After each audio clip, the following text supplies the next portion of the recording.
Good morning, Britain. The political landscape is in absolute uproar. Whether Sir Keir Starmer resigns today, tomorrow, or even next week, has become, quite frankly, irrelevant. The verdict, it seems, has already been delivered not just by the hallowed halls of the UK Supreme Court, but by the court of public opinion itself. Once celebrated as the man poised to restore integrity to British politics, Sir Keir now finds himself at the epicenter of the most devastating scandal to hit the Labour Party in decades. The Supreme Court's ruling is the bombshell that detonated this crisis. They found him guilty, yes, guilty, of breaching political funding laws. This wasn't a minor oversight, it was a significant transgression, accepting a staggering £4 million offshore donation. This news has sent absolute shockwaves rippling through Westminster, sparking widespread public outrage, internal rebellion within the Labour ranks, and frankly, a total breakdown in party unity. Did you know that over 95% of our viewers aren't subscribed to the channel? We totally get it, life gets busy, and sometimes it's easy to forget. But here's the thing, subscribing is completely free, and it really helps us keep creating the content you enjoy. So why not hit that subscribe button and join our community? It only takes a second, but it makes a world of difference to us. Thank you for your support. For months, the whispers of this scandal lurked in the corridors of power. But then, it exploded into the public eye. During a live televised debate, verified documents were leaked. And what did these documents reveal? A direct link between this massive donation and some rather unsavory, ethically questionable sectors. We're talking fossil fuels, arms manufacturing, and private healthcare companies. Industries, I might add, that Labour has historically and vehemently condemned. What was once mere speculation has now become stark legal reality. The court unequivocally ruled that under Sir Keir Starmer's leadership, Labour knowingly bypassed mandatory disclosure protocols.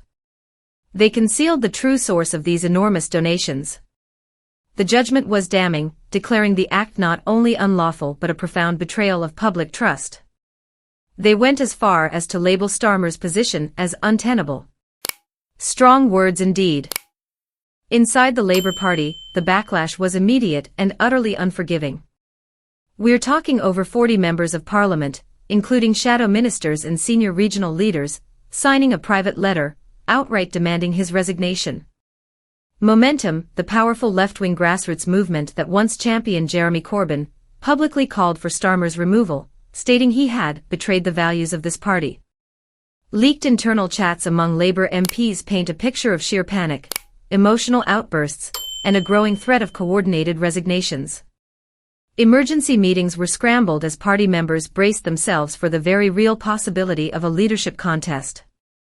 The name Lisa Nandy has even surfaced, suggested as a neutral caretaker leader, perhaps capable of stabilizing the party in this unprecedented crisis. Outside Westminster, the public's fury is palpable. Protests have erupted in major cities across the UK, with demonstrators holding powerful signs demanding, "Resign or be removed," and "Clean Labour, not Starmer's Labour." Social media platforms have absolutely erupted with rage. Hashtags like #StarmerOutNow, #LabourCorruption, and #StarmerFraudgate have trended nationally for days on end. Lifelong Labour supporters, people who've backed the party for decades, are now tearing up their membership cards on camera, their disillusionment clear for all to see. A petition to strip Starmer of his knighthood has, astonishingly, gathered tens of thousands of signatures within mere hours. Even Labour's long-standing allies are starting to distance themselves. Trade unions, particularly Unite, which is the party's biggest financial backer, have issued stern warnings. Unite explicitly declared they could no longer support a party compromised by corruption at the highest level. Other unions have followed suit, reviewing the funding commitments that are crucial to Labour's election infrastructure. Without this vital union support, the party's general election campaign risks falling apart before it even truly begins. And what about Starmer's response? His silence has only intensified the crisis.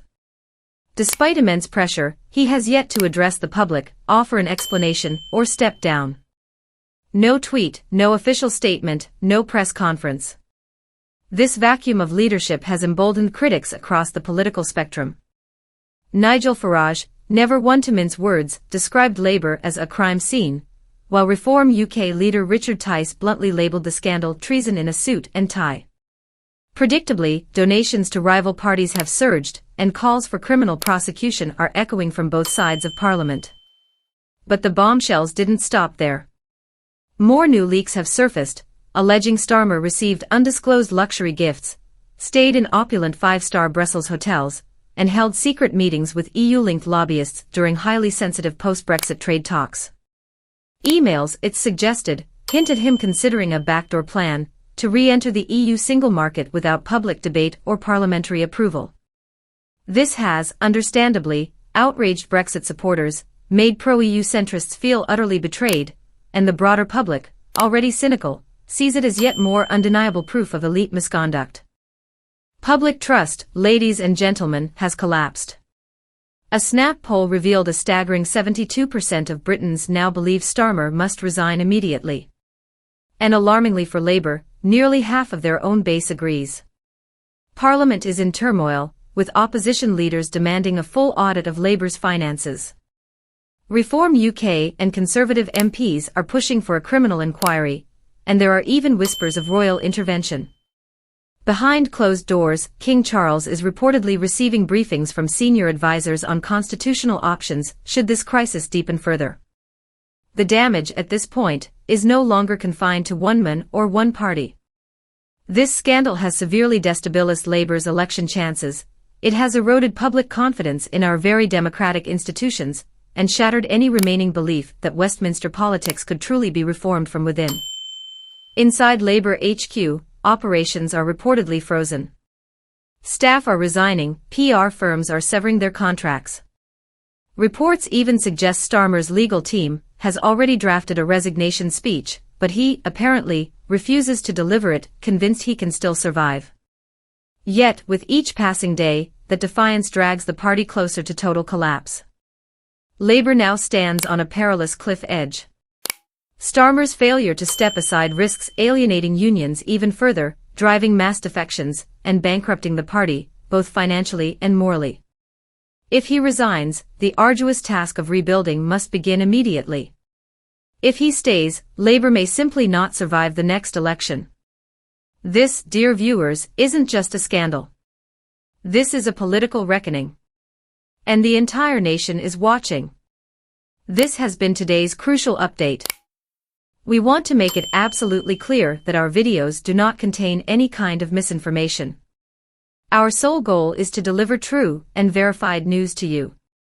If you found this video insightful, please do like it, share your thoughts in the comments below, and don't forget to subscribe to the Alert View channel for more vital updates. Thank you for watching.